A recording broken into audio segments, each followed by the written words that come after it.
अस्सलाम वालेकुम दोस्तों, साहिल ट्रिक्स में आपको खुशामदीद कहता हूं। दोस्तों उम्मीद करते हो आप खैरियत से होंगे। सऊदी अरब गवर्नमेंट हाल ही में गैर मुल्कियों पर काफी मेहरबान हो चुका है और उसका सीधा सीधा मिसाल ये है कि कफीलों और कंपनियों के खिलाफ घेरा जो है वो काफी तंग कर लिया है। और ऐसे में तमाम कंपनियों और कफीलों को वार्निंग जारी की गई है कि फर्स्ट टाइम वार्निंग होगा, सेकेंड टाइम आपके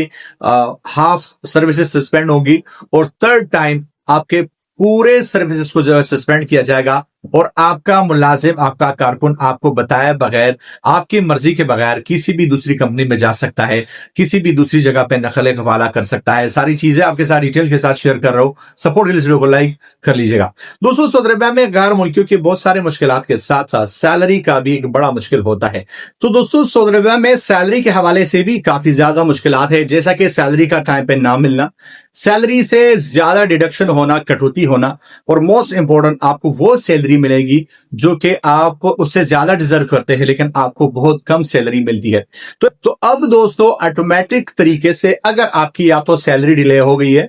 आपको सैलरी जो है वो सैलरी नहीं मिल रही जो आप डिजर्व करते हैं, आपके काम से आपको मिलनी चाहिए, या आपके सैलरी से 50% से ज्यादा कटौती होती है किसी भी वजह को बुनियाद बनाकर, तो ऑटोमेटिकली जो मिनिस्ट्री का ऑफिशियल सिस्टम है वो ट्रिगर हो जाएगा और कुछ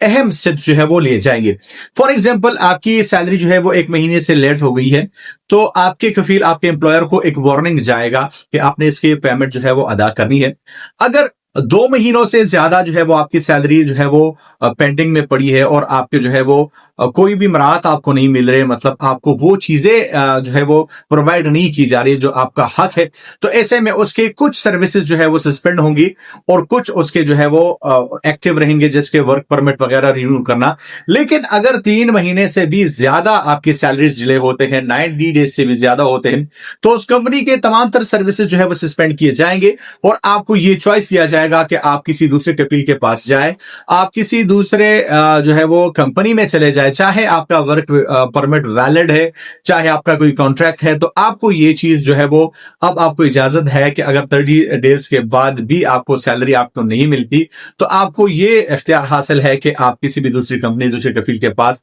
जा सकते हैं। तो ये कुछ कंसिक्वेंसेस है जो कि कंपनी और एम्प्लॉयर को फेस करने पड़ेंगे अगर वो आपकी सैलरी से जो है वो 50% से ज्यादा डिडक्शन करता है, या आपकी सैलरीज को डिले करता है, या आपको वो सैलरीज देता है जो कि आप डिजर्व नहीं करते, आप ज्यादा डिजर्व करते हैं लेकिन आपको सैलरी उस मुताबिक जो है वो नहीं मिलती। तो मैं बोलता हूं आपसे एक नए वीडियो के साथ, तब तक लीजिए इजाजत। अल्लाह हाफिज।